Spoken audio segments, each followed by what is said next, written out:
మన కుప్పం అప్పుల అప్పారావు, మన ప్రస్తుత గౌరవ ముఖ్యమంత్రి చంద్రబాబు నాయుడు గారు, మన పాయకరావుపేట పాపమ్మ, మన హోమ్ మినిస్టర్ గారు మంగళపూడి అనిత గారు, అలాగే మన పీపీపీ పిఠాపురం పీఠాధిపతి పవన్ కళ్యాణ్ గారు, అలాగే మంగళగిరి మాలోకం గారు, మన పేపర్ లీకేజ్ నారా లోకేష్ గారు.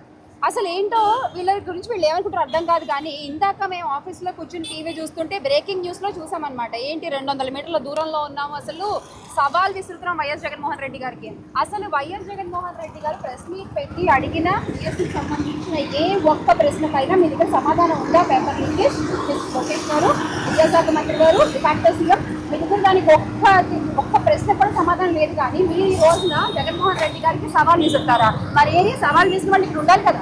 వచ్చిన మరి జగన్మోహన్ రెడ్డి గారుగా కౌశల్గా మా పార్టీలో ఉన్న మహిళలు చాలు, మహిళా కార్యకర్తలు చాలు, వాళ్ళు నేను అడుగుతున్నా మిమ్మల్ని ప్రశ్నలు. అసలు ఒక్క ప్రశ్న కన్నా మీ దగ్గర సమాధానం ఉంటే ఓపెన్ ఛాలెంజ్, మేము ఇక్కడే ఉంటాం, మీలాగా పారిపోము, ఇక్కడే ఉంటాము, భారతమాత విగ్రహం దగ్గర ఇక్కడే ఉంటాము, మీరు రండి మనం మాట్లాడుకుంటాం. బీఎస్సీ కన్వీనర్ని ఎందుకు పక్కన పెట్టారు? ఎస్సీఆర్టీ పూర్తి అధికారాల అప్పగించడంలో అసలు మొదలది ఏంటి? కీలకమైన ప్రశ్న పత్రాల తయారీ ప్రక్రియ గురించి కూడా డౌట్లు ఉన్నాయి. అలాగే అవుట్ సోర్సింగ్ ఉద్యోగులకు ఎలా అప్పగిస్తారండి? పేపర్ లీక్ ఇది నిదర్శనం కాదా? మళ్ళీ పేపర్ లీక్ గురించి మాట్లాడితే హారిజాంటల్ ప్యాటర్న్ అర్థం కాలేదు అని చెప్తారా? హారిజాంటల్ ప్యాటర్న్ అర్థం కాకపోవడానికి వాళ్ళేమో మన బీపీపీ లాగా 10th ఫెయిల్, ఇంటర్ పాస్ ఇది కాదండి. ఒకేసారి ఒకరు చదువుకున్న వాళ్ళు కాదు, వాళ్ళందరూ వెల్ ఎడ్యుకేటెడ్ పీపుల్. వాళ్ళందరికీ హారిజాంటల్ ప్యాటర్న్ తెలుసు, వర్టికల్ ప్యాటర్న్ తెలుసు, ఎగ్జామ్స్ ఎలా రాయాలో తెలుసు.